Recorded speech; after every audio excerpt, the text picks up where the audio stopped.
Along the banks of the Arkansas River, far from the waters where she earned her place in history, rests the USS Hoga. This humble harbor tug, now preserved as part of the Arkansas Inland Maritime Museum, played an extraordinary role in the attack on Pearl Harbor, a day that thrust the United States into World War II and forever changed the course of history.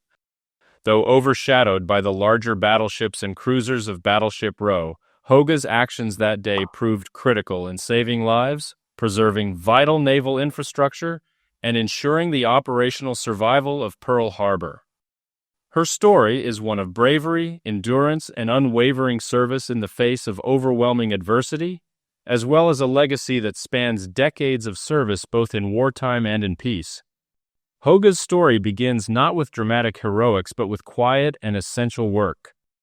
Authorized on June 18, 1940, the Woburn-class District Harbor Tug was constructed by the Consolidated Shipbuilding Corporation in Morris Heights, New York. Her keel was laid on July 25, 1940, and she was launched on December 31, 1940. She was only 100 feet long with a beam of 25 feet and came in at 325 tons. Entering service on May 22, 1941 at Norfolk, Virginia, she was built for the unsung yet indispensable tasks that keep naval bases functioning, maneuvering warships in and out of berths, towing cargo lighters, assisting with minor repairs, and performing firefighting when necessary. Her Sioux name, Hoga, meaning fish, hinted at her role as a steady presence in the harbors of the U.S. Navy. Assigned to the 14th Naval District, Hoga was stationed at Pearl Harbor, Hawaii, the Pacific Fleet's sprawling base that was critical to U.S. naval operations in the Pacific. After transiting the Panama Canal and making stops in San Diego and San Pedro, she arrived in Hawaii in May 1941. Her crew, led by Chief Boatswain's Mate Joseph B. McManus, settled into a routine of daily harbor duties, assisting the base's larger vessels and ensuring the smooth operation of what seemed at the time to be an invulnerable fortress. Stationed near the 1010 dock, Hoga's crew likely had little idea that their vessel would soon become a key player in one of the most devastating and infamous attacks in naval history. The morning of December 7, 1941, dawned peacefully over Pearl Harbor. The crew of USS Hoga began their day as usual, preparing for another routine shift. At 7:50 a.m., however, everything changed. The first wave of Japanese aircraft, comprised of bombers, torpedo planes, and fighters, descended on the harbor in a meticulously planned surprise attack. Explosions shattered the calm as torpedoes ripped into the sides of battleships, bombs detonated with devastating force, and anti-aircraft guns roared to life. The harbor was instantly plunged into chaos, with massive columns of black smoke rising from Battleship Row as oil fires spread across the water. Sailors, desperate to escape the infernos engulfing their ships, leapt into the water, clinging to debris as fires raged around them. Chief Boatswain's Mate McManus was shaving in his quarters when he heard the first explosions. Looking through his porthole, he saw USS Oklahoma already listing heavily to port, struck by a series of torpedoes. From their position near the dry docks, Hoga's crew had a clear view of the unfolding devastation across Battleship Row. The magnitude of the attack became immediately apparent, and within 10 minutes, Hoga's engines were fired up and the tug was underway. Hoga's first mission brought her to the repair ship USS Vestal, which was moored alongside the USS Arizona. Arizona had suffered a catastrophic magazine explosion, triggered by a direct hit from a Japanese bomb. The blast tore the battleship apart, killing over 1,100 men in an instant, and sent fiery debris raining down on nearby vessels. Vestal, already damaged by 2 bombs, was trapped beside the flaming wreckage of Arizona and at risk of being consumed by the fire. Hoga's crew threw lines to Vestal, working to pull the repair ship away from Arizona's burning remains.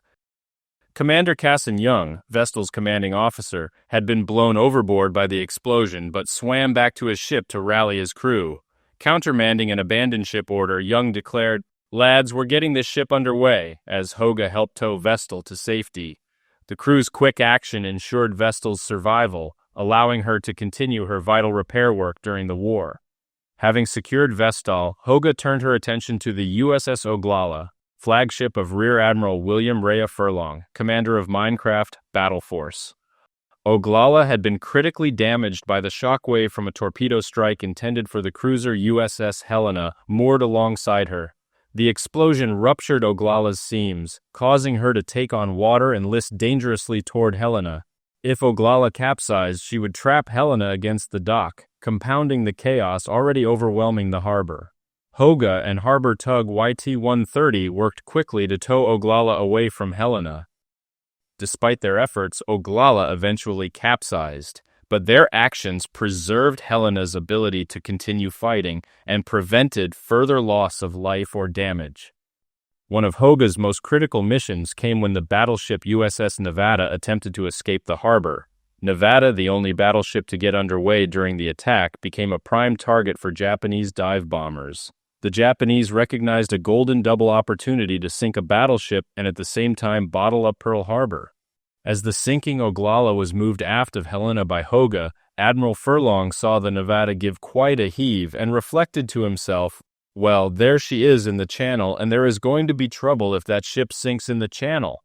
So he sent the two tugs that had been assisting Oglala to help nose the Nevada over toward Hospital Point. Despite being hit by a torpedo and multiple bombs, Nevada's crew managed to steer her toward the open sea. However, fires on her forward deck and increasing damage threatened to sink her before she could escape. Hoga, alongside YT-130, was ordered to assist Nevada. The tugs maneuvered the burning battleship toward Hospital Point, where she was safely grounded to prevent her from sinking in the channel. Secured to Nevada's port bow, Hoga directed powerful streams of water onto the battleship's burning deck, working for over an hour to contain the flames until reinforcements arrived. After aiding Nevada, Hoga returned to Battleship Row, where fires continued to rage aboard several vessels. She helped extinguish flames on USS Maryland, moored beside the capsized Oklahoma, and USS Tennessee, trapped alongside the sunken USS West Virginia. Hoga also contributed to firefighting efforts aboard the shattered Arizona, battling the flames for 3 grueling days. By the time the fires were finally extinguished on December 9, 1941, Hoga's crew had worked tirelessly for 72 consecutive hours, extinguishing fires, clearing debris, and aiding in the recovery of survivors. Assistant Tugmaster Robert Brown later reflected on the experience. "We didn't recover any bodies. We were not in a position to do that. We had more important work to do." In the days and weeks following the attack, Hoga's mission continued. She patrolled the harbor, cleared wreckage, and participated in recovery efforts, including the grim task of retrieving bodies from the water. Her crew remained vigilant against the threat of further attacks, including suspected incursions by Japanese midget submarines. Hoga also played a crucial role in the massive salvage operations that followed, ensuring that Pearl Harbor could quickly return to operational status as a vital Pacific base. For their extraordinary efforts, Hoga's crew received commendation from Admiral Chester W. Nimitz, Commander-in-Chief, Pacific Fleet, who praised their bravery and efficiency in responding to the attack. The commendation stated, "For distinguished service in line of your profession as commanding officer of the Navy Yard Tug Hoga, and efficient action and disregard of your own personal safety during the attack. When another ship was disabled and appeared to be out of control with serious fires on the forepart of that ship, you moored your tug to her bow and assisted materially in extinguishing the fires.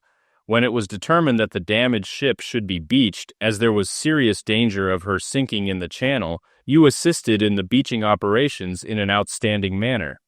Furthermore, each member of the crew of the Hoga functioned in a most efficient manner and exhibited commendable disregard of personal danger throughout the operations." Hoga continued her service at Pearl Harbor throughout the war and beyond. In 1948, she was loaned to the Port of Oakland, California, to serve as a fireboat, renamed Port of Oakland and later City of Oakland. She was extensively upgraded to enhance her firefighting capabilities, serving the busy waterfront for nearly 50 years and responding to numerous emergencies, including shipboard fires and dockside blazes. Notable missions included combating the 1984 fire aboard the SS Puerto Rican and hosting President Jimmy Carter during a port tour in 1980. In 1989, Hoga was designated a National Historic Landmark, a testament to her unique contributions to American history. After retiring as a fireboat, she was returned to the Navy and later donated to the Arkansas Inland Maritime Museum in 2015. There, she joined the USS Razorback, a submarine present at the Japanese surrender in Tokyo Bay, creating a powerful exhibit that symbolizes the bookends of America's involvement in World War II. Though unarmed and modest in size, USS Hoga remains a symbol of resilience, courage, and unwavering service. Her actions during the attack on Pearl Harbor saved lives, preserved critical assets, and ensured the Navy's ability to recover and fight back. Today she stands as a tangible link to that infamous day, ensuring that her story and the heroism of her crew will never be forgotten.